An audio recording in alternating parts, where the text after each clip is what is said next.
So now let's talk about the second option, or the second more expensive option compared to a conventional denture or an implant supported over denture. So now we have to talk about implants that hold on to milled bars, and the bars that can now house a denture that has slots to fit onto or clips to go onto.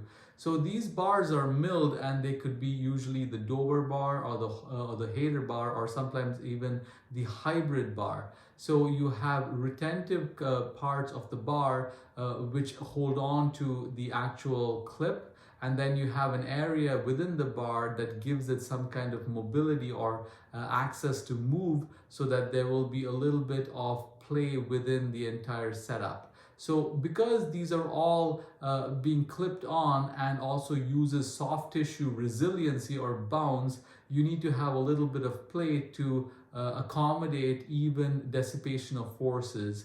So it's a little more expensive than your conventional denture or even your stud or bar overdenture that has locators. But it also needs a little more space or room. So by that, what I mean is from the crest of the bone where the implant is placed, or the head of the implant, to where the teeth meet has to be of a certain thickness. So for a conventional denture, you're looking at 8 to 10 millimeters. For the ones that house locators, you're looking at around 10 to 11. And then for these that have bars, you're looking at around 12 to 14 millimeters. So you need, as the cost goes up, even the space between the bite surface and the bone also goes up. Not to also mention the maintenance. So with a conventional denture, you take it, you clean it, you put it into a bowl of water, and then you pop it back on. Pretty much the same thing with the implant supported over denture. For the most part, they are pretty good, but then every year or two, you might need to replace those little rings that hold on to the housing or the locators.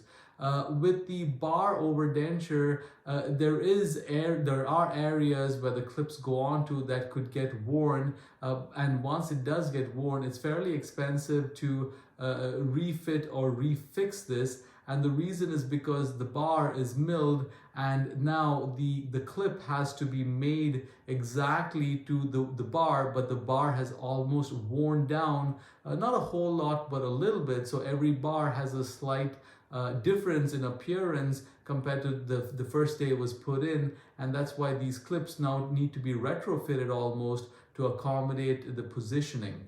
Now let's talk about hybrid dentures or hybrid implant supported dentures. So these are bars that are milled according to where the implants are placed, but also they house acrylic or porcelain along with the teeth to now look like an entire bridge or a bunch of teeth that are held by multiple implants.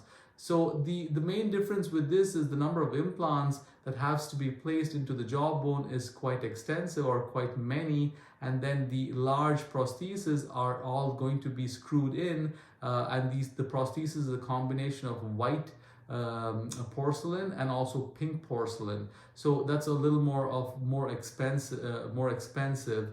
And again, from this treatment modality, the patient can't take out his or her denture. Only a dentist or a dental professional can. And finally, we have the all-on-4 or the all-on-10 option.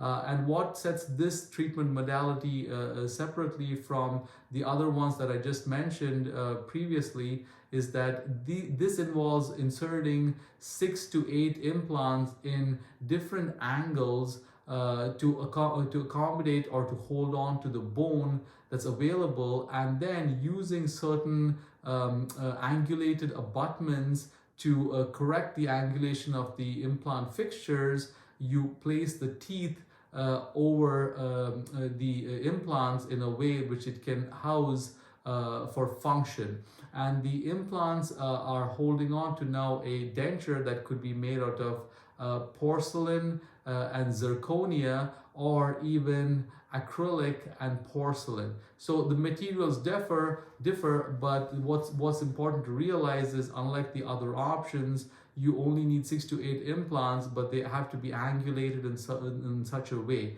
The other thing, of course, is apart from the expense being the highest, the amount of restorability space, or the amount of space the entire alignment or the entire prosthesis needs, is almost from 15 to 18 millimeters, which means a dentist who places all on fours will actually have to shave away a lot of your existing bone to actually house this entire setup.